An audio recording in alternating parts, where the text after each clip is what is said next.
What's up, guys? Joshua Little here with Bearded Beast Fishing, and today I wanted to talk to you about how I go from fishing out of a kayak over to a bass boat as a co-angler. Stay tuned, guys.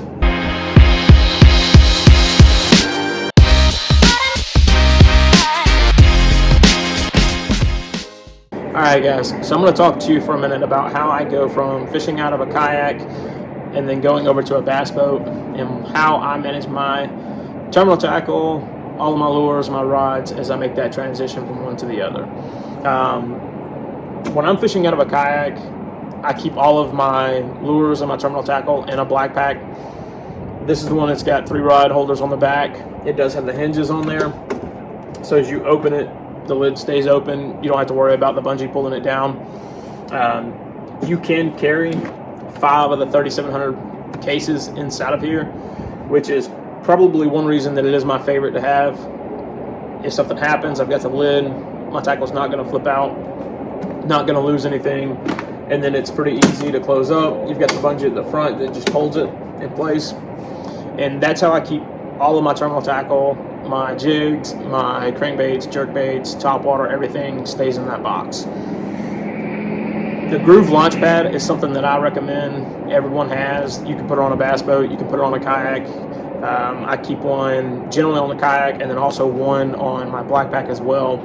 And the reason being is because whenever I'm fishing with a couple of different crankbaits and I know that I'm switching between a shad pattern, or if I'm just looking at different colors because maybe water clarity has got a little bit darker or clearer as I'm fishing up through certain areas, and you get further back in the creek, it gets a little bit darker and you want to change out a crankbait pretty quick. What I can do is I can keep a couple on here, grab them, stick them back in place.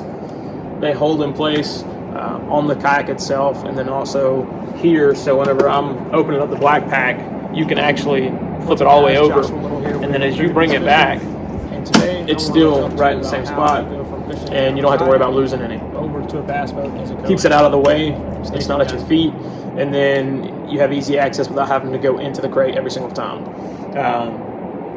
They've got a couple of different options as far as your hard bait launch pads, but then they've also got jig launch pads that are designed for jigs, swim baits, things like that, that are just your hook style. As far as my soft plastics go, I keep them in a Bass Mafia bag. And one of the things that I like to do is I'll change it up if I'm going to either fish the river, or if I'm going to a certain body of water that I know I'm only be fishing with certain types of soft plastics. I can take those in and out of here, and it's there, it's easy. I keep it behind my seat. It's another way to keep your soft plastics all in one area, all together, and not just kind of spread out throughout the kayak. Now, when I make my move and I fish out of a bass boat as a co-angler, in the beginning I had a backpack and I would just toss some soft plastics in it, and then I would toss a couple of little 3600 plastic Plano cases in there, and that's how I would keep that from going from one to the other. But originally I was pulling tackle from my black pack over, putting it in my bag, and whenever I would make one move, I'd fish out of a bass boat one day and I'd go out of a kayak the next day, and I had completely forgotten some of my soft plastics as well as my hard baits in one or the other. So what I've decided to do to make it a lot easier for myself, but also quicker in a sense, this is a completely separate package by itself. If I'm fishing as a co-angler, I never touch any of this. I have bought this bag here recently, and this is the bag that I use as a co-angler. Biggest reason that I looked around and was trying to decide on what bag I wanted is because I wanted to keep everything inside of this bag that I would need fishing as a co-angler. Kind of start at the top. Of course, you got your sunglass case. This is a hard shell, so you're not going to crush your glasses. Side pockets, I like to keep some snips and a lure knocker on this side attached to the bag. I'm going to be honest with you, that's saved so much money with that lure knocker. And then this pocket here, I know you can put a water bottle, but actually what I keep in here are my Cull tags. It's an easy area, keeps them right there. And then also the fact that air's getting into it, allows them to dry off so they're not soaking wet every time you touch them. This pocket at the bottom, I actually keep a scale so that whenever I am using my Cull tags, I can actually cycle through a lot faster, and I'm not looking at the fish trying to decide which one is larger than the other. It stores everything there for you.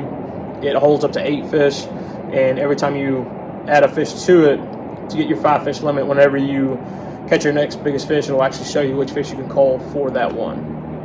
The other pocket here is you could use it for cell phone or anything like that. It's just a good little pocket. This bottom pocket here, I actually keep 4 spools of line in the bottom here. Most of it's for leaders, except for I keep 1 spool of like 14-pound fluorocarbon, just so if something happens and I need to pull line off, I can.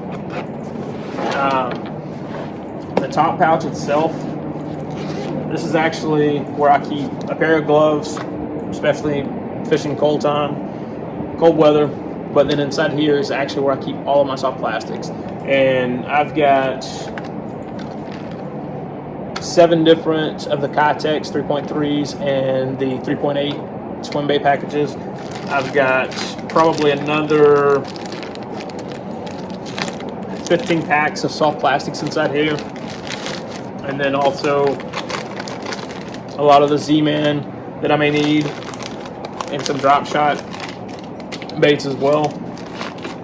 And then you've also got this little pouch up here that you can keep anything that you needed to, as far as your wallet or anything like that. This area is massive for soft plastics, and I could fish for probably quite a while. I'd say multiple days with no issue at all with the bait that I could store up here. The biggest reason I wanted to have that is because I wanted to keep everything in one area and out of the way. Easy to get to, in a sense it's organized, and it's quick to get. This front little section here, what I'll actually do with this section is, if I'm using a bait and I'm cutting one off and I'm shifting to either another style bait or another color or anything like that, I could take the bait and just toss it in this front section here. And then when I get back off of the water, doesn't matter, I can just go through everything and it's all here. I don't have to go through each little box, make sure that I put up all the tackle and make sure that everything's organized, because when you're out on the water, sometimes you don't want to stop and go back and check every little box, put every little item in it. It just makes it a lot faster. I can do this as I get off of the water versus trying to do it on the water. The other thing that I actually really like about this is the ability to carry multiple boxes, because you see this top section is covered, you've got everything here. This bottom section is actually has an area for, as you can see here, 4 different Plano cases.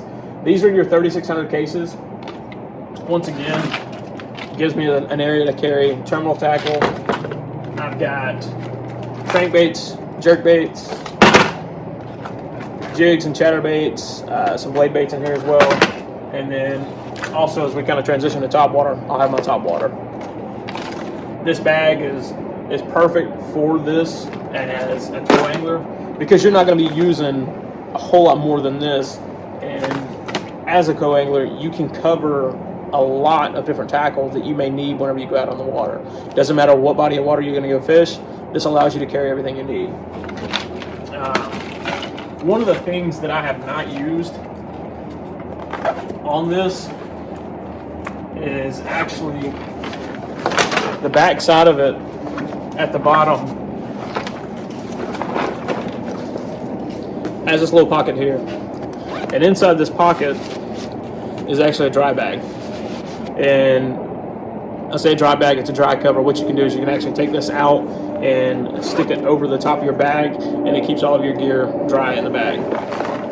As far as my rods go, the biggest thing that I would recommend buying for any co-angler, even as an angler, if you move your rods in and out of your vehicle all the time, the rod mule is probably the easiest way to move your rods. You can hold up to 10 rods. Right now I've only got 6 rods in here.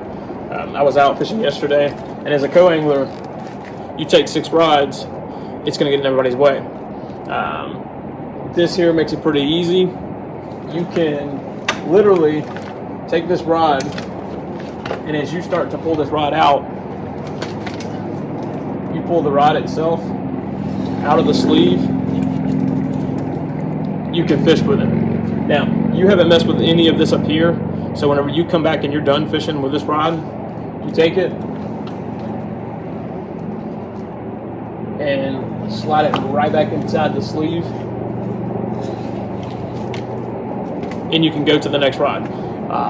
You don't have to lay that rod down somewhere, set it somewhere else on the boat. You don't have the tips, a bunch of tips in their way as they grab their rods. Some of these boats you're going to be fishing on, it could be a 17-foot boat, it could be a 21-foot boat. You never know what you're going to be fishing out of, so that's why I think this is the best option, because it doesn't matter what rod you grab. You can grab the rod, pull it out of the sleeve, use it, slide it back in, and you're not having to unbuckle everything constantly. You can leave your rods, you can leave the end unbuckled at all times, never worry about anything. Grab another rod, pull it out, get done using it, slide it back in, and continue on. So this is how I like to have all of my tackle, and as a co-angler, I think it's extremely important to respect the boater's area. Make sure that you're not in their way, you don't have your stuff strewn around everywhere. This keeps my bag in one space and my rods in one space, and that's it.